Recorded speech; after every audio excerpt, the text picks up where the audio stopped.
painting of Chehel Sotun. Did you see how much information was on it? In one painting, it's enormous. Yes, And it goes to show that Persian artists were quite comfortable doing big paintings yes, because that is assembled, and you can say, oh, it's very busy, but they're trying to tell a story, and they've got to have a lot of stuff in there to tell that story. It's not simultaneous. It's probably you can read that painting like a story and say, this is when yes, the I Shah agree. touched, and this is when the Yes. Sultan appeared, that kind of thing.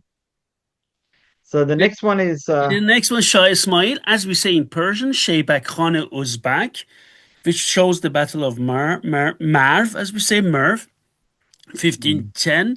Okay, Shaybani Khan, as we say in English, but we call it Sheibak Khan Uzbek in Safavid sources. yeah, yeah. I think in Uzbek in the old days it was Shaybani. I think that's where the English pronunciation comes from because Shayban is Mongol name. There Yes. is an Arab name that's very similar, and people got them mixed up. Um, but they're one of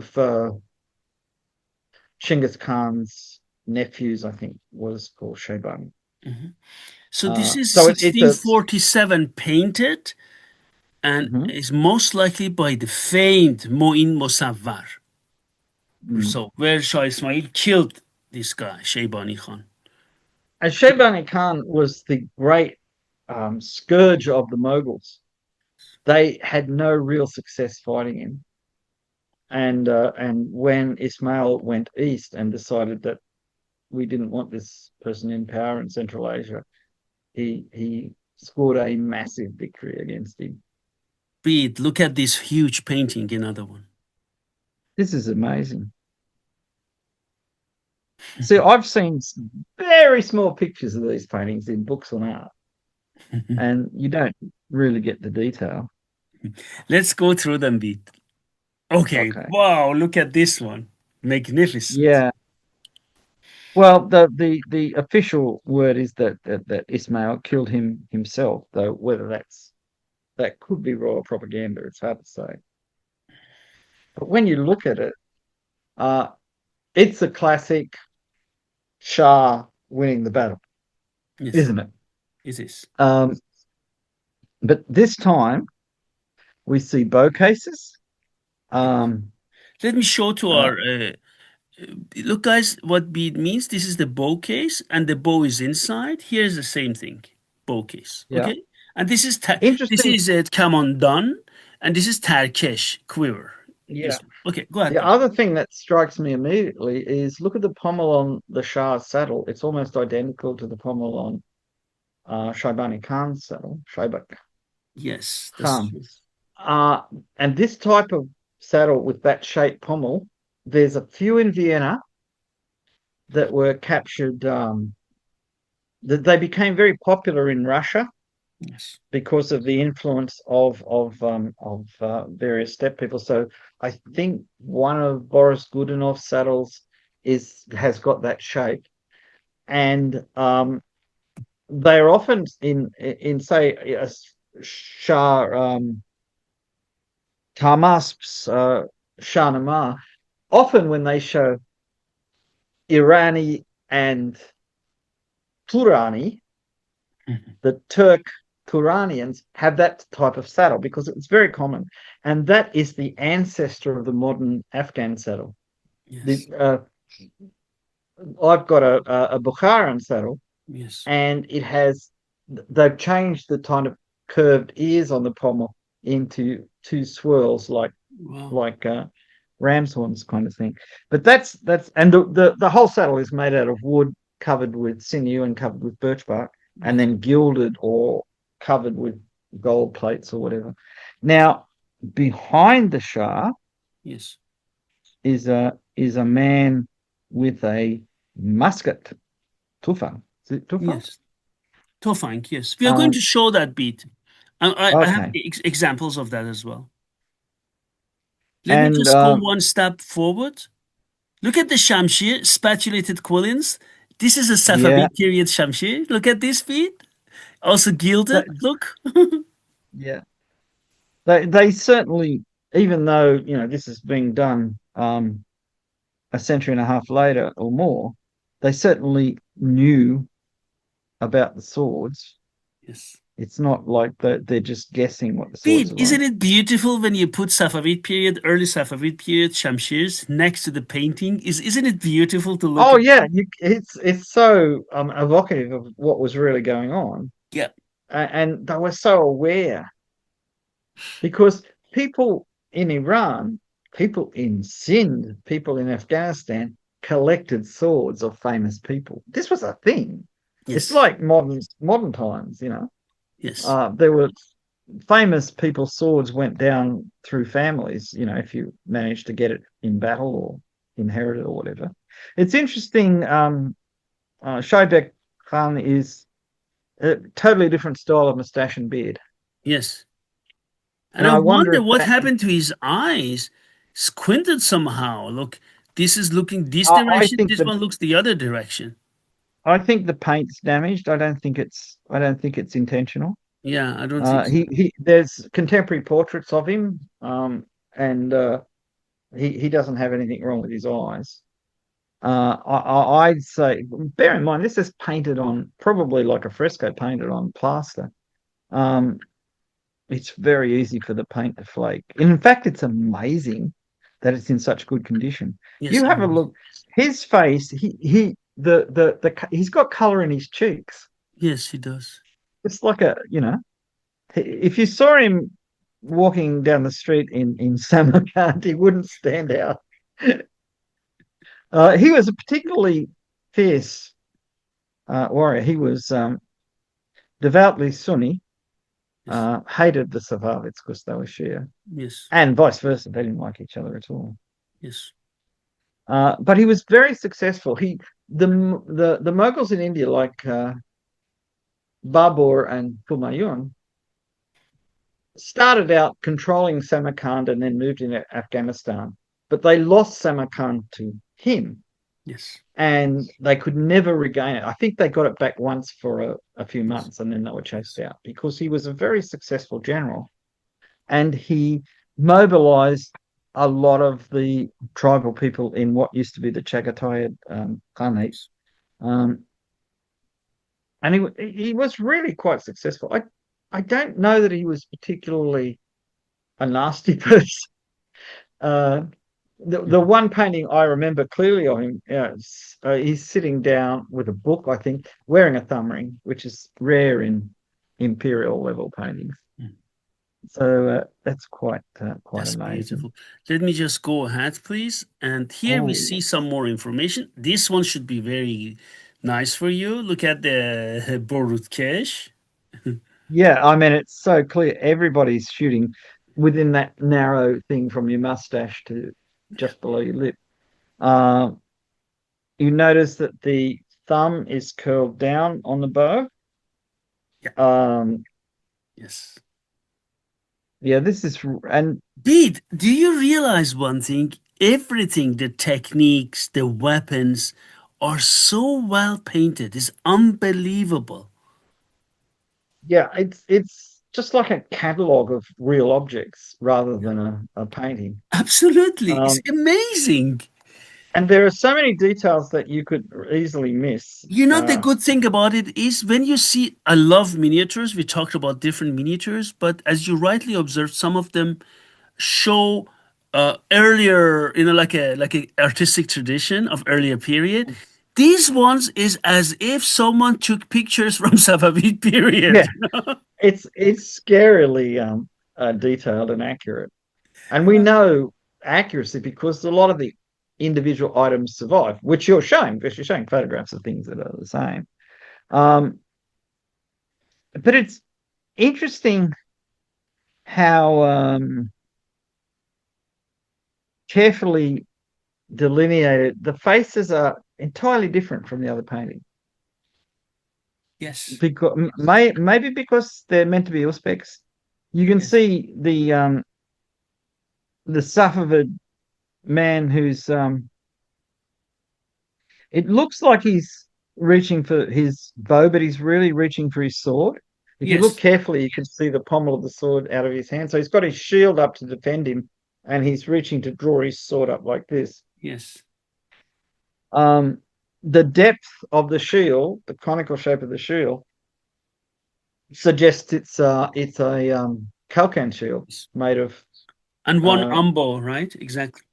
yeah, that's much more like it. And of course, this is to point out a lot of Persian miniatures show Kalkan type shields. They weren't just used by the Turks; No. they were widely used from Turkey to Yes. Central Asia because they were a good design. In fact, there's a version of them that was used in China, Yes. which you can buy on AliExpress, I think, and that's about $120 Australian. I've got one. I just modified it to be a Persian shield. Uh, Um, and they even went as far as Tibet. And there are surviving Tibetan rattan shields that are in fact conical, exactly like the one in that painting, except a bit bigger.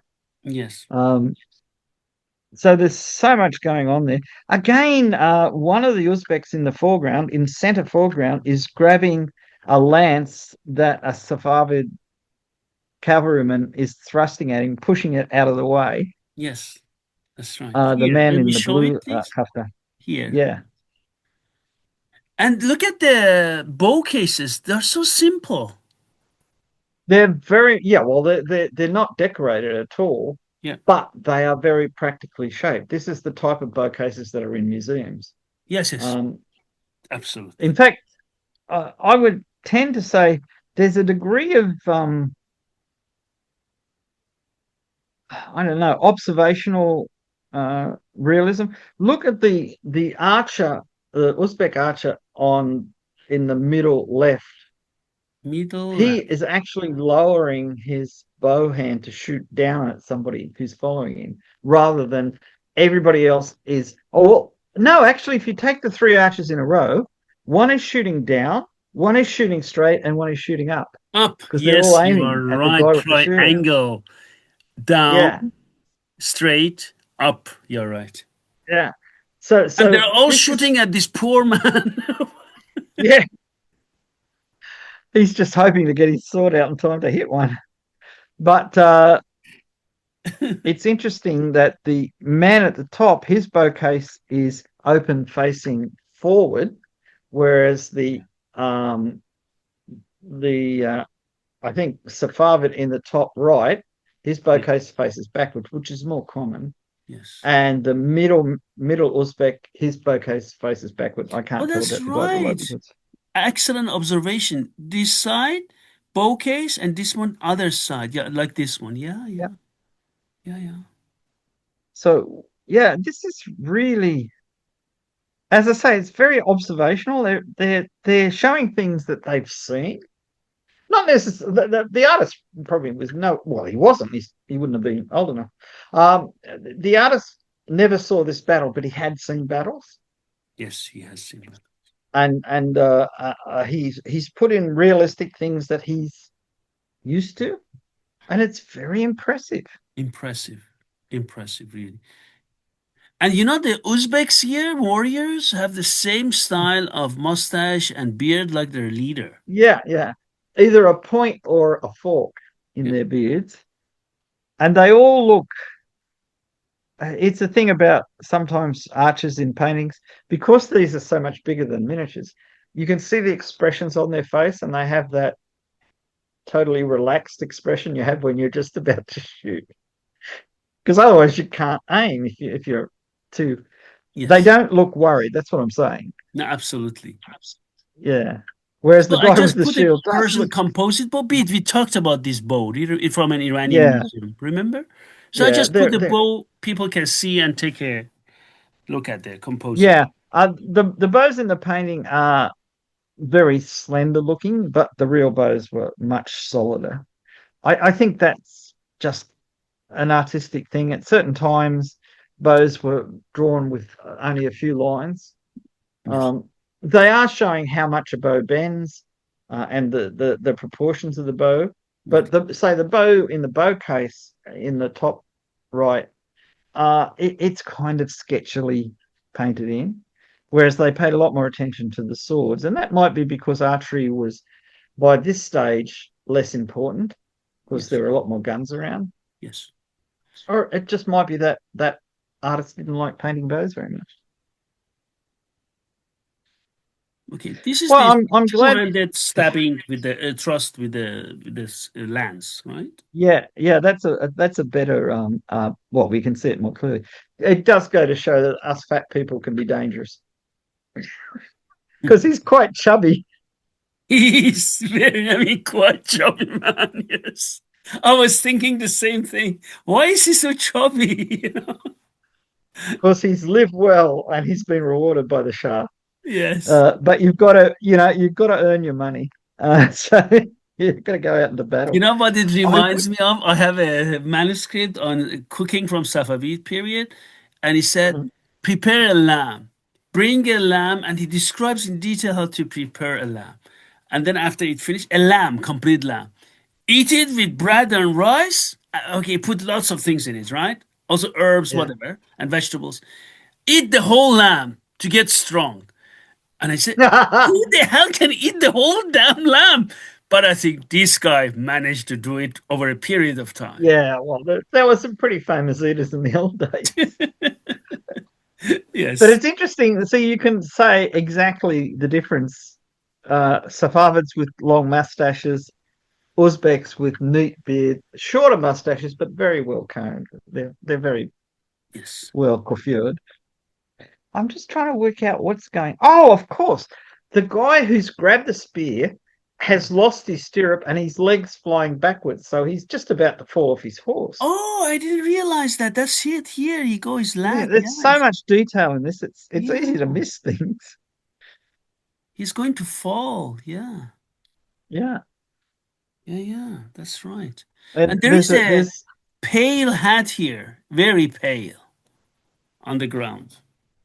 yeah, all the blood's running. That might be a shield next to him, Yeah. next to the head. I mean, Yeah. um, I was going to say, if you look very carefully behind the man in the red caftan with the lance, you can Hmm. see a hand of an archer. This time, a Safavid archer. Notice the bow is much better drawn. Yeah. Oh, yeah. It's got Yeah. Right. shading and color because Yeah. he's Yeah. seen those bows, but he's only heard about the Uzbek ones. Um, Very nice. it's Very nice. interesting that they're so careful about ethnic differences, like the Yes. beards and Very. even I think the face shapes are different. If you Yes. notice, Faces are different. I realize that. yeah, Yes. it's not just that they've got different mustaches and beards; they're actually different shapes. And historically, the Uzbeks, even in the time the painting was done, not just the time of the battle, were distinct. Distinct. Yes. Uh, Yes. I mean, I think Uzbeks today, a lot of people looking at 19th century photographs and comparing them to 21st century photographs of people in the area, a lot of people retain the old look. Yes, they do. I mean, it's not 100% of people, but a lot of people do. Do. Yes. And another, Oh, Shamshir with the white quillins. I just put one early Safavid Shamshir with the really white. It's really yeah, this really, yeah. white. Yeah. Which suggests a slightly different way of fencing because you can use those quillins to block more effectively. But that sword has got a very pronounced curve, hasn't it? Yeah. An expert using that sword would probably be able to take a person's arm off if they were. Oh, I've just noticed something in the background there. Hmm? Behind the man in the yellow caftan who is uh, doing naughty things to that poor Uzbek man, there is an Uzbek captive with one of those wooden yokes that you see in paintings. Ah, yeah, that's right. He's being You see led back some by miniatures, right? yeah, Exactly. it's very famous. Something like that was used on Genghis Khan when he was Temujin, when he was a young boy, and he was captured by his relatives. Uh, and they called it a wooden yoke, but it was probably more like that because that's just a branch of a tree, and they put something across the back, and you put your hand through it, which stops you from using weapons, but you can still feed yourself and things like that. He has a Um, very pensive look on him, the Uzbek yeah, captain. I would be worried about my future if I was captured in this battle. Shah Ismail wasn't known to be a very forgiving person. Oh I no, mean, he wasn't. The Safavids never got as bad as the Qajars, but they were tough. yes, Um, it's, but it's interesting because clearly this was a common method to restrain people without like completely chaining them up and they can't move. He can get on a horse, he can yes, ride, but he is totally unable to fight. yeah, Notice absolutely. also there's a Safavid archer in mail with gilded sections on it, Yes, shooting a bow behind him. yes. And a bow case, which is black, right? Black with a red trim. Yeah. Oh yeah, red trim. Yes, that's So yeah. So this is the first decorative looking bow case we've seen. right. He's got very good form for his archery. He's wearing a gilded helmet. Oh, let me just show it, Pete, here. Yeah. And he has a mail armor. Yeah. Yeah. That's really well shown, isn't it? Very well shown. He's not wearing bazaband or anything. He's No. doesn't even seem to have a sword. So he's purely an archer. Um, I'm looking at the how the bit is painted in the horse's mouth. It might be meant to be a ring curb. Mhm. It's a bit hard to tell. I put in a Safavid period bow, which is dated from Yeah, the arms and armor from Iran, from Iranian museum here, dated Safavid, just to have a yeah. comparison. Just for people who want to have a bow that looks like a Safavid bow, Yeah. the closest one in profile are the Krim Tatar bows. Though Mhm. structurally they were different at the period. Yes. Um, but you can go out and buy a Krim Tatar bow, which is when it's strung and when it's at full draw, looks very much like a Safavid bow. I Yes. mean, we know from the translations that you did that there wasn't one kind of bow. There was at least four classes of bow that were being used, Yes. and some were shorter and some were longer. But the one that you see in the museums, like these dated ones, which are signed and we know the owner of and everything, they're like a wider version of of a Crimean Tatar boat. Uh, Adam Karpowitz, in his book on Ottoman bowmaking, points out that the wide limbs on these bows meant that you could keep them strung for longer periods, and when you unstrung them, they would quickly recover their reflex.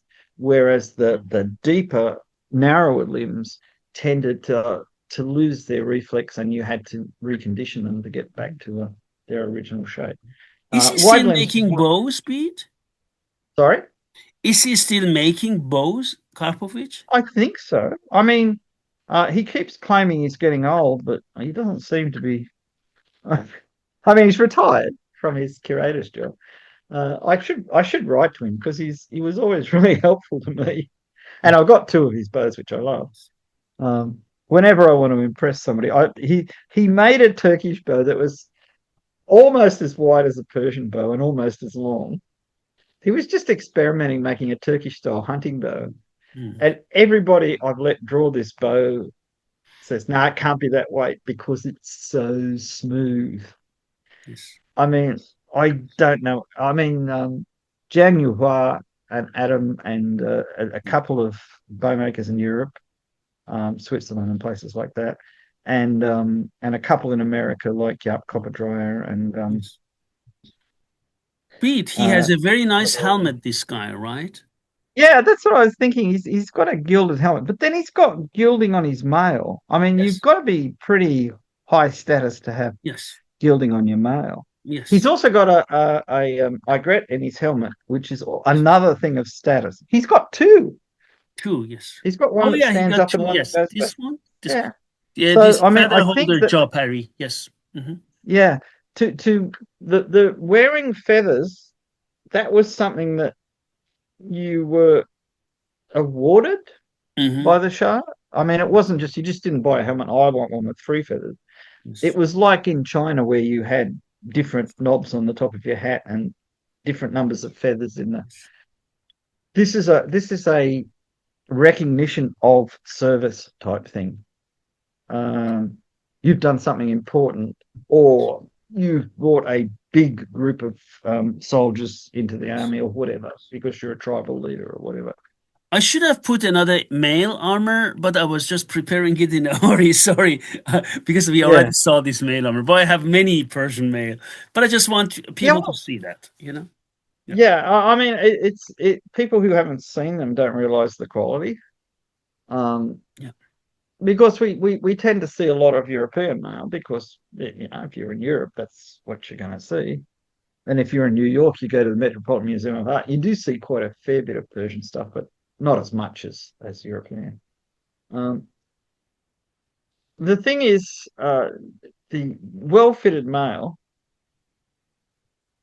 uh, when you first put it on, you think it's heavy, but after about 10 minutes, you hardly notice you're wearing it Yes. because when it's shaped to the body. I mean, the ones that are just T-section, uh, there's a lot of bulk and weight that you don't use because it's loose under your arms and that. But Yes. the well fitted ones, and you see in the miniatures, they're always drawn as close fitting, uh, because the way of making male shirts are often made to fit inside coats. So tailoring your male shirt, which was very important in Europe too, but it was normal. It was the normal way you made mail. This one was one of the smallest rings I have ever seen riveted. Really small. I Really have tiny. never made any riveted mail. Um,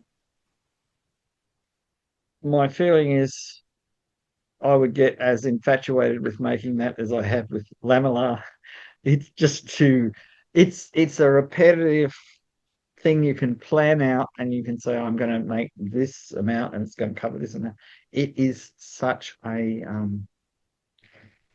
engaging process. If you're like me, and I tend to drift off and do three things at Yes. once. But when you're doing that, you don't have the choice. You've got to do it all in one go. Oh, we talked about these things. I'm sorry, I just Yeah. put them together. Okay, maybe this is interesting for us. You're right. Yeah, well, He's we, trying we to pull his sword. You're right. I can see it now. yeah, yeah, you can see the pole. I thought he was pulling his bow out.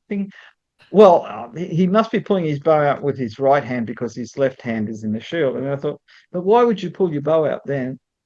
No, and then I looked more closely. I can't see the crossguard, No, that's the reason. I'm but just wondering. a lot of the crossguards are gold, and he's got a gold saddle. So I think the artist just left it out.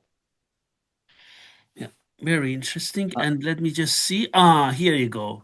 This is a you've got that. matchlock one firearm musket from Mhm. Safavid period, right? And you can see also they are wearing it, right?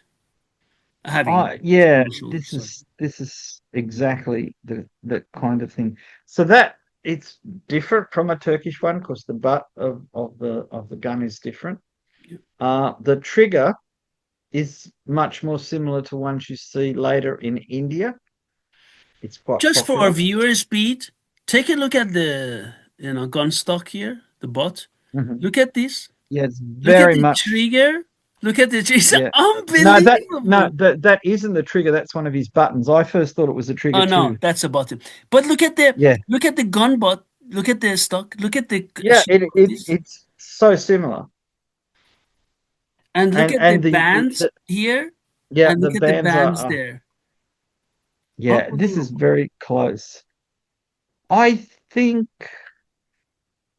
look under where the lock is. You can see a loop for a shoulder strap. Uh, There, you can't see one in the front, but there's one at the back, on the and you can painting? see no on the gun. Have a I'm look. looking on the painting the whole time. Yeah, okay. Yeah, Yeah, of course. It is there. Yes. yeah. And the guns in the painting, you can see they've got the straps on them, or at least the one in the foreground Yes. does. It does. Yes. Um, the the hats of the what is it, Tufanji? Mhm. Uh, they're completely different from everybody else's. uh, and they're clean shaven, which Yeah. might mean they're meant to be page boys. Yes. Yes. Um, but the whole thing, they've got shorter coat. Everything is different because the musket thing is a big deal. I'm just pouring myself some water. My throat's drying out. Mm. It's unbelievable, Um, right? Unbelievable. yeah, I mean, just the fact that you can look at the painting and look at the object and just say, oh yeah, these are the same thing. I put another Here's some. Safavid period matchlock musket Mhm. and then another one on this side. Yeah. And interestingly, the second matchlock has the front mount or the strap has Yes. survived, and the back one is gone. See, it's interesting. The European matchlocks, the serpentine, the thing that held the match, the smoking cord, comes back Back. towards so that the barrel can extend closer to the musketeer. Whereas in Persia and Turkey and China and India, it goes forward, Forward. Bede, which look at is, this. yeah, not at horse's tail. This is a very common thing, and it's ancient because you wanted your horse when you're on parade or something, you want the long tail and the long mane, but in battle you don't want a long tail because somebody will grab it. Because people remember, a lot of the people you're fighting are really familiar with horses, and they are not afraid of the horse's hooves because they can read a horse like a book. They know when it's going to kick or not. The other thing to notice is the horseshoe. Yeah, unbelievable. Um, it shows you the underside, showing that this is Persian horseshoes are more plate-like rather than being a band around the hoof. They're Unbelievable. almost a plate with a big teardrop cut out for the frog of the horse's hoof. And there's that one, and then his other hoof is from the side, its profile, and you can see three nails. So there's three nails on each side. And sometimes in Persian paintings, you can tell a horse from a donkey just by looking at its feet. If it's a donkey or a mule, it has two nails either side. If it's a horse, it has three. Three. And it's just I don't know whether they actually did that all the time or whether it was a convention, but it definitely is consistent. Oh, another captive Uzbek Yes. with his hands just tied behind his back with a Yeah. wonderful horse. Yes. I bet that horse was valuable. Then you've got the Safavid man who's got a captive Uzbek boy. Yes. Uh, it has a jewel khanjar. Jewel Khanjar, yes. Like, yeah, yeah, beautiful Jewel Khanjar. Yeah. I like the fact that some of the sashes are that checker pattern. It's really quite, eye catching. I bet that was expensive fabric. Look at the helmet feet. Yeah, that's really quite an interesting one. You can see fluting, Yeah. like it's Yes. fluted inlay, possibly jeweled, Yeah. and the guy carrying it uh has acquired himself a head. Yes. Oh, yeah, that's right. Oh, God, here you Yeah, well, go. Yeah. I didn't see it first. yeah. Hey, there's a lot of heads in these paintings. Yes. Yeah, again, it's very distinct. You can tell everybody. We've got there's a couple of Safavid horsemen with full beards. One of them red, Where is which may it? be dyed with henna, which is still Oh, popular yeah, in the I Senate. see it now. Oh, my God, here. Yeah. Full beard. Yeah. And there's also Oh, here as black well. people Yeah. or a black person uh, Oh, wearing the he's full turban. right. So You don't so see this is many quite, full beards among Safavid yeah. soldiers. No, well, early times you'd see it on scholars Yeah. rather than on soldiers, but sometimes older soldiers would grow a beard. But the the man in the extreme right with the dark beard, he looks quite young. Mm. It's hard to tell from a Yeah, he does. 400-year-old painting, but he looks quite young. Uh, it's interesting. The man with the white turban, the big moustache, Mm. uh, and the bouquets, he has got a jeweled belt. Yeah. There aren't too many jeweled belts in this. There are a few. There's a couple of the guys at the back He- have jeweled belts too, but he has a clearly one that's got plaques on it, as yeah. opposed to continuous gilding or something like that. Yes. So that's probably indicative of a particular person and his rank. Yes. The other thing is there's quite a few people wearing the formal court robe, the wraparound robe, the Humayuni type robe, Yeah. which wasn't very common in the other paint. Well, I didn't see it in the other painting. Um, Often in Safavid times, uh, you would wear like your shirt, and he's got a striped shirt on underneath this. Then you'd wear one of these robes, and then you would wear one of the button down the front robes on top of that, so that clothes were Yes. layered. And usually short sleeve robes were for battle, Yes. and often possibly they were lined with mail. It's Yes. but it's rare for a wraparound robe like that to be lined with mail. Oh, trumpeters,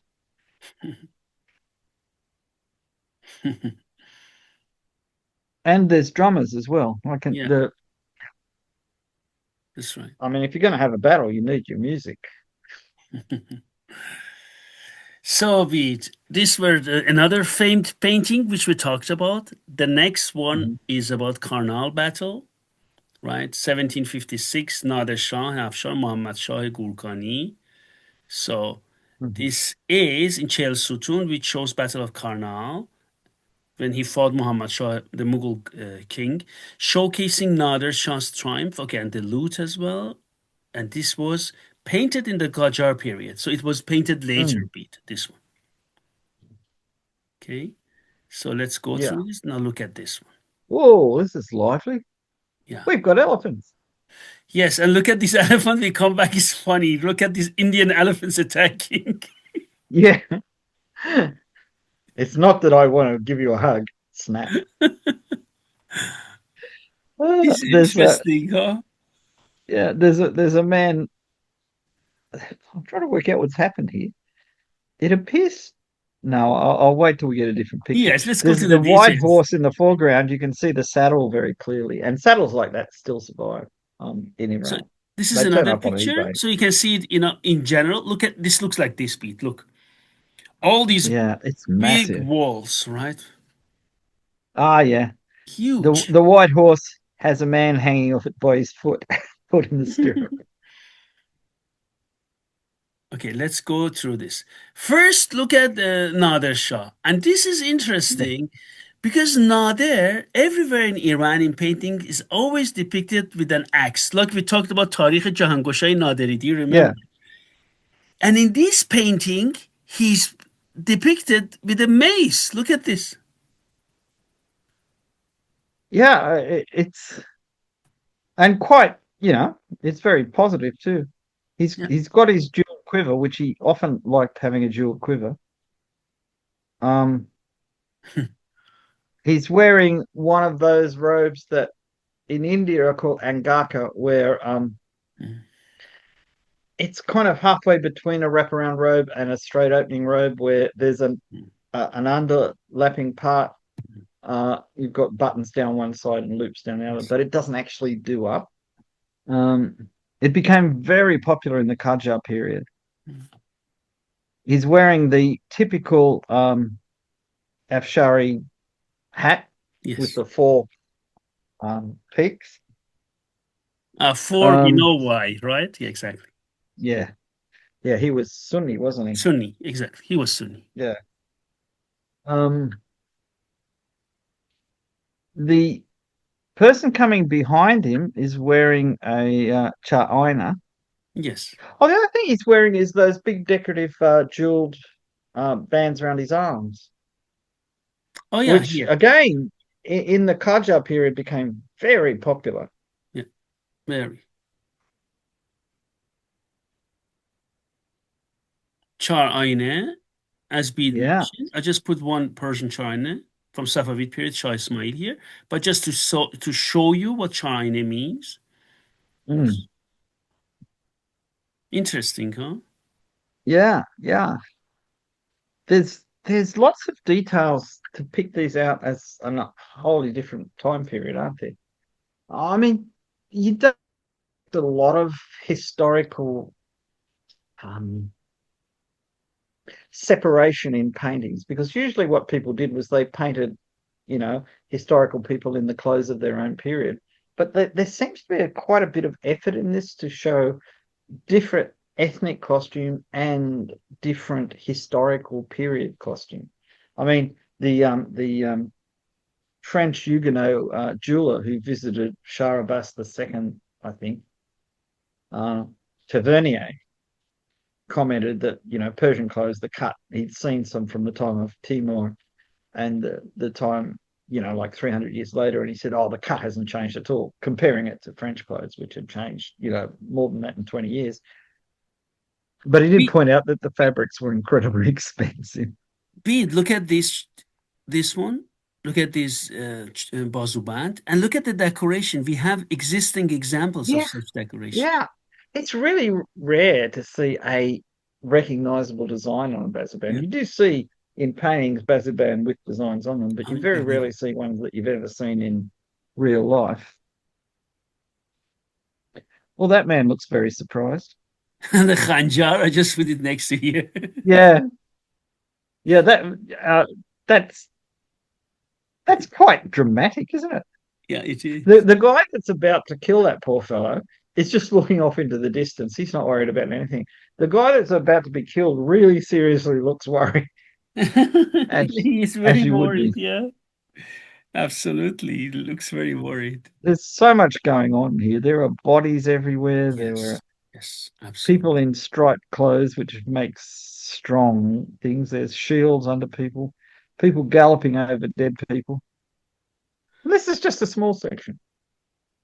Unbelievable.